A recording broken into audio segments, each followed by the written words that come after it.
a topic that's very widely discussed is mahr. And so on the topic of mahr, something that I found is that as an Egyptian going to try to meet a Palestinian family. Total different world, Exactly. by the way. Yeah, they have different rules. They have different expectations. Very different. Yeah. All Shuam and Egyptians have different ways of getting married. Yeah. Yeah. So how does, let's say a brother goes and he proposes to a sister, and his goal is he has his expectations of what a mahr looks like, but then the family has very different expectations. Yeah. What's the best way to try to navigate that? There was one time the dads tried to do it and they had a big fight. Egyptian Palestinian, right? Big blow up. Yeah. Because again, the Palestinian, the Shami tradition, obviously not speaking for everybody, but saying in general, the general Shami tradition is it's all on the husband. The whole thing, the whole shebang. We're not lifting a finger. The Egyptian side does have a little bit of a give and take where certain parties will be held by you, certain by us, and then certain things will be split like that. So those discussions best to be done by your lawyers, counsel, right? You don't go in and have big negotiations yourself. You send your counsel to go and talk. So who would right? the counsel be in this situation? So let's say your dad and her dad, right? Let them have a discussion on it. Why? Because that's the first go around. If we're so far off, you don't want to be so far off with her dad, right? And usually in most cases, a woman doesn't negotiate her mahr. She may talk to tell her, but she doesn't directly negotiate her mahr, right? She'll tell her dad what she wants. But that's usually how it works. You have them discuss it so that if you're so far off, it's not you who's far off. And you could come in afterwards and say, okay, sorry, my dad was way off. Let's work this out and be the good guy. Yeah. There's a reason why they send in 2 interrogators. They send a good cop and a bad cop. It's always better to have 2 people involved so that one could do the stuff that could potentially be damaging to you. The dad can do that. He could bear that. Like I said earlier, he's the blocker, right? For these potentially contentious discussions. What about, okay, I heard there's 2 stories that really kind of like left me, especially having recently been a part of these conversations or had these conversations. There's 2 stories that I heard, one of them in Jersey, one of them in SoCal, that really kind of blew me away. The first one in Jersey is that there's a brother who, you know, he met her family, everything was going well. They'd been speaking for a few months, everything was well and dandy. Then they started talking about mahr. And the father didn't like the son, or didn't like the potential groom. So he said, you know what, 150K mahr. And so the brother was like, I'm in love with this woman. And she's in love with him? Yeah. Well, that's the problem right there. You're in love first, and then you get your parents involved. Why even waste your parents' time? No, they did Just everything. Get married and khalas. They did everything the halal way at that point. Like he went through the wali in the beginning. And he accepted him. And he let him accepted have the second meeting. He let him have the second Then that wali is a confused person. Why would you let him have the second meeting, right? I don't know. I think they were also trying to get to know him at the same time. Or is it that he passed the first meeting, he was good, and then by the time the wali figured out that he's actually not good, they're already in love with each other? I think that's what happened. Yeah, that's an awkward situation. Yeah. So, but what ended up happening in this situation is that the brother kept going. He was like, 150K? Meshi. And so he came up with the 150K over 3 years. Egyptian pounds. Which is what, like 30K, right? Way less than that. Way it's less like than that. 3K. Divided by 15. No, but so he ended up raising, over the course of 3 years, he worked and then got the 150K for the mahr. Obviously, this isn't the ideal. Yeah. So how do you, if That's a great guy. I hope they're very happy because he earned it. And the wali, he didn't say, okay, no, I was just exaggerating.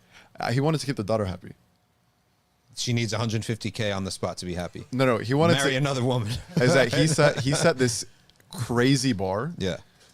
And then expected and was like, there's no way that this guy's gonna hit this bar. Khalas, he's gonna leave. Like, I'm pricing him out of my daughter. Yeah. And then what ended up happening is that he comes back a few years later. He's like, hey, I got the 150K you asked for.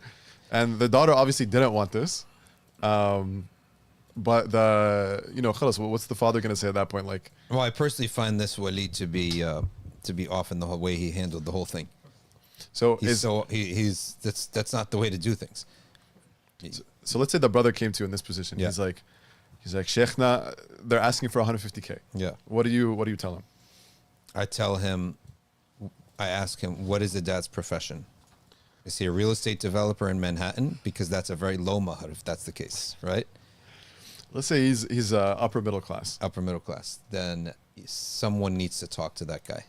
He's either telling you leave, it's giving you a hint to leave, or we can talk to him and wake him up a little bit.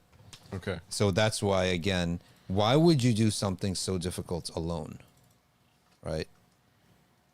You can leverage the people that you know, your imams, your friends, to situations like this where we'd say, talk to the guy and get him back onto earth.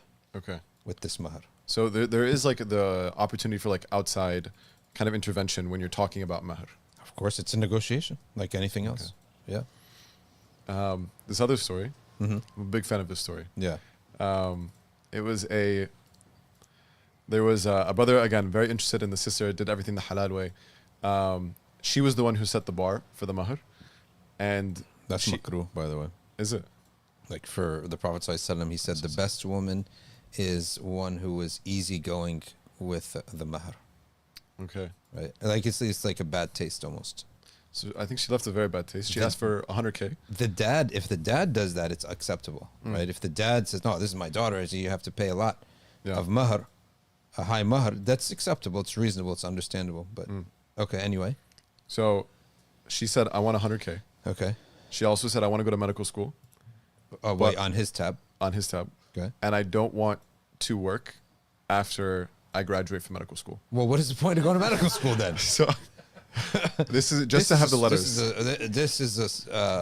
That's a really, really weird request. But they loved each other. They were very happy with each other. She obviously loves something else about him, right? What's his job? What was his job? Not enough to afford this. I think he was like a consultant or something. I think she loves herself. I want you to guess how this worked out. These are probably your friends who are cursing me right now in Georgetown. Right? These are people I was very shocked to hear these stories. Okay. Either way, they didn't work out. But no kidding. Yeah. Right? Who is going to work out with such a ridiculous request? I'm going to disappear for 4 years, drain $500,000 from your accounts, and then not use it. Yeah. Yeah, I think, Jersey's different with the stories that you hear coming out of. That's Jersey. I've heard a lot of really interesting stories about mahr here. It's very good method of education on this subject. Just go by stories, right? To develop a norm here. All right. What else you got? So what do you think? I suppose to develop a norm. What do you think a fair asking amount is? Firstly, where is this girl? She has advisors in her family. Like, where is her dad and mom to say this is like you're way off on this? I think they're, again, in the position of like they want to keep their daughter happy. Khalas, you're asking for this much, even if you're going to be single for the rest of your life. Khalas, if that's what you want to ask for it. And then there's like, parents who are actually being parents and saying maybe this is a little out of the realm of reality. Some people spoil their kids. Like, you have to wake up a little bit and be within a realm of reality. Now, by the way, that's why I said, what is their job? Because if they're all multi-millionaires, 150K is a drop in the bucket. It's expected. If a millionaire family is proposing to another millionaire family, that's nothing for them. So it's orfi. That's why I'm saying it's orfi. But if you're saying like a regular person that you said upper middle class, then that would be out of range. Then the range would be 10 to 50. So in this situation, he was upper middle class. She was from a wealthy family. So in this position, like, what would you? Is this like a fair ask from her end to ask for this? You have to meet in the middle because you're not living your way. You're not living his way. Maybe you meet in the middle. You have to meet in the middle somewhere. That's the thing. Some people, they care more about money than love. That's the truth. There are people out there, and I can tell you from what other women have told me. I'm not judging the women. I can't judge the women. I don't know them, but they have told me there are women, all they care about is the material aspect of life. This life is gonna be comfortable. From here on, I will not worry about another penny. And I will have everything that I want. And if he's here, he's not, it doesn't make a difference. The personal element is not, think of it what you want, but some people are like that. Yeah.